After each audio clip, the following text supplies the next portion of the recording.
What is going on YouTube? So in today's video, what I really want to do is run through this cheap turbo setup that we got on the CB7 and just kind of go over how it's been holding up. It has been a year, which is crazy to think of.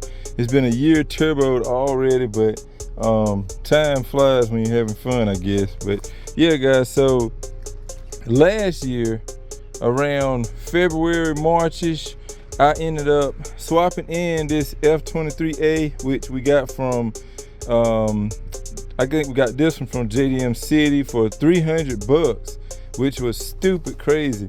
And I drove it, I've tuned it and everything, all motor, made 163 horsepower and 160 pounds of torque. All we did was put a H23A throttle body on it and port match the manifold, so it's now a 68 millimeter throttle body on it now. That's all we've done to it to get to that power level. And then I was actually gonna leave it alone at that and just paint the car and make it look nice.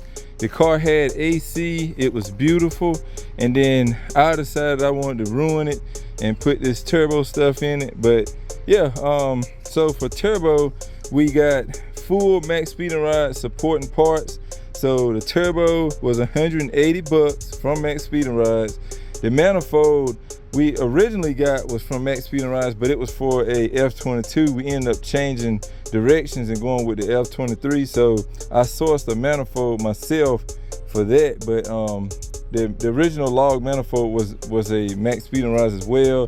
Blow off valve Maxpeedingrods, wastegate Maxpeedingrods. Yeah, everything supporting is Maxpeedingrods. We have a Mac valve electronic boost controller. We have a custom front mount intercooler from James at J Mills Tuning. All the piping was welded and fabbed up by James and his guys at J Mills Tuning, so huge shout out to them. We also have on this side Maxpeedingrods alternator relocation bracket. They're like 20 some bucks, you can't beat it. And we have a custom feed line that the first one ended up busting, so I had to get another one made by a company in Raleigh, which I can't remember the name of, but it was like 30 some bucks for them to make me one. So yeah, that's what's up for that. We have decapped LS injectors that flow about 1,000 cc. We have a Walbro 450 fuel pump, and this thing is running on E85. So the main thing we're focusing on today is the turbo itself. Now a lot of people might be trying to get into their first turbo car, or they may have one and their turbo may have went bad and might be looking to get a different turbo for the setup. Now I really kind of daily drive this car a lot, and it's kind of bad and it's kind of good because it really lets me put the parts through its paces so that I can really come back and tell y'all what's going on. But like, if you feel, I wish y'all could see this, guys, but this is like, there is no shaft play at all. As you can see, there's like there's no debris, nothing, you know, like no oil coming out of it, anything of that nature. The turbo is completely fine, guys. The car doesn't smoke like crazy and stuff. I mean, it smokes a little bit, but that's to be expected when you're pushing this kind of power with a bone stock motor. But the car runs phenomenal, and we are making, well, we'll have to retune to see if we're still up there, but we were making 330 horsepower and 328 foot-pounds of torque. So it's freaking ridiculous in this car. The motor has never been opened, no head studs, anything like that. It's completely bone stock, drop-in JDM motor and a turbo kit on. At the max, like top of the RPM, we touch 15 PSI, which gives us that 330. So completely bone stock motor.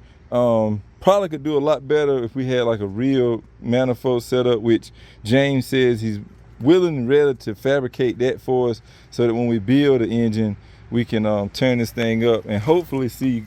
I'm hoping 450, but I may touch 500 because I don't give a shit. I just kind of want to push it to the limit.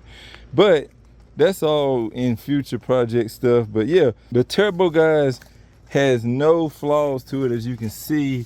I mean, other than the normal surface rust from the heat and stuff, I mean, guys, there's nothing wrong with this thing. The engine, in fact, is seeing more problems than the turbo. Like, this thing is shooting oil out some of everywhere. And but she's holding on. But all I do is keep a check on the oil, and she'll take you anywhere you want to go. So what we're gonna do now is fire this thing up, let it warm up, and we'll take it out for a drive and do some pulls, and you know, get the action stuff in. Maybe we'll see some people out, I don't know. But yeah, let's go take this cheap ass turbo for a drive. I don't even know if y'all can hear this thing running. She's smooth though, boys. She is smooth. God, she's nice and quiet.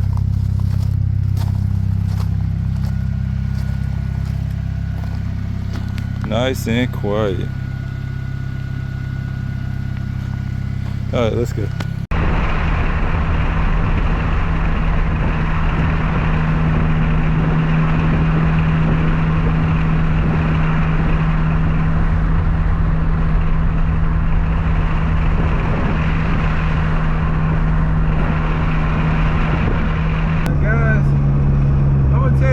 Favorite thing about this car is the fact that it's so smooth, which is really weird because you would think a turbo setup would be more rowdy.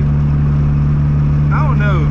Put in the comments down below what you think. Do you think a turbo setup is usually more rowdy than an all motor setup, or is a all motor setup usually smoother than a turbo? To me, if you got a fast all motor setup, that's nastier to me, like more aggressive than a normal like turbo setup. Turbos are spooled, it got the spool up and everything. It's a little smoother, so. But this thing here, man, it's just so damn smooth. So fucking smooth.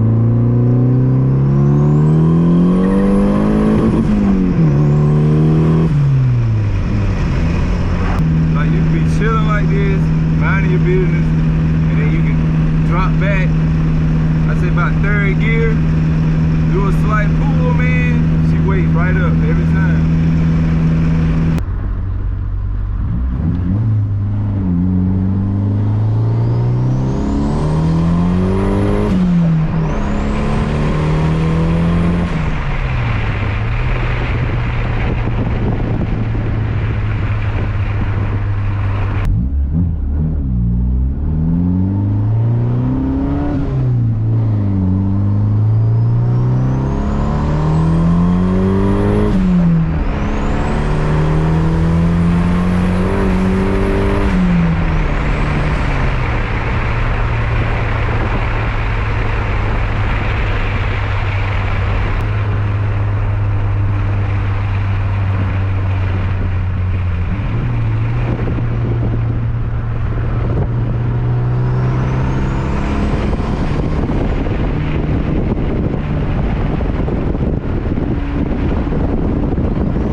Well, guys, that's pretty much gonna wrap it up for this video. overall, for 180 bucks, and I've been driving with it for a little, it might be a little bit past a year now. This turbo hasn't given me any issues at all. It doesn't consume excess oil. Like the only thing really that leaks oil on my car is the engine itself. And I'm okay with it as long as it doesn't get too bad. But you know, like right now, it'll go a good while before I have to add it. So I'm not even mad at it. And plus, guys, I rarely really beat on this car either. So, because I have always been scared, because over 300 foot-pounds of torque on completely stock rides is scary to me, especially for this F23. Now, a lot of the Accord people are saying, oh, that's nothing, man. You can run this, you can run that. And that's cool if you make that number on a dyno. But me personally, I was trying to make this thing where I could drive it, and I have done that. I've drove it to HJ already, and I drive it to numerous meets that can range from 30-40 minutes away to an hour and a half away. So the car has been completely stout. The only thing I miss mostly is the AC, but who knows, maybe one day we'll get it reinstalled.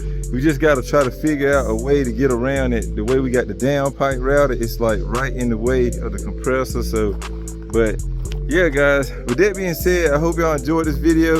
If you're thinking about grabbing you a Maxpeedingrods Turbo and you're wondering if it's worth it, this should be your answer right here. 1 year, no problems, 180 some bucks. Now it could have went up by now. I will go on their website and find the exact turbo, post it on screen now so we'll know. But when at the time I got this turbo, it was like 180 bucks, which is freaking crazy for a whole turbo. When you know, like Precision and the bigger guys, they're wanting like $700-800 for the same size turbo. And I'm sure it's a lot better quality, I'm sure. Guys, don't try to argue with me saying that BorgWarner and all these other brands are better. I know they're better. But my thing is, if you're not making like hell, I mean, even Booster Boys prove you can make hella power on them. But if you're, I don't know, like if you're not like, you don't have some type of really serious setup, I feel like this turbo is the perfect turbo for you. Like, I don't understand, like it's just mainly like the internal stuff, but for the price of one of those big ones, you could buy 2 or 3 of these and it'll last you 5-6 years.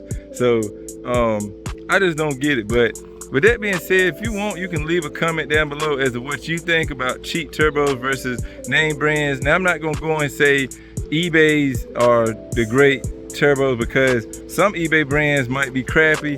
So, but I know as far as my experience, this Maxpeedingrods Turbo has done me well. So yeah, with that being said, guys, like, share, subscribe. I will catch y'all next time. Remember, respect all bills. Peace out.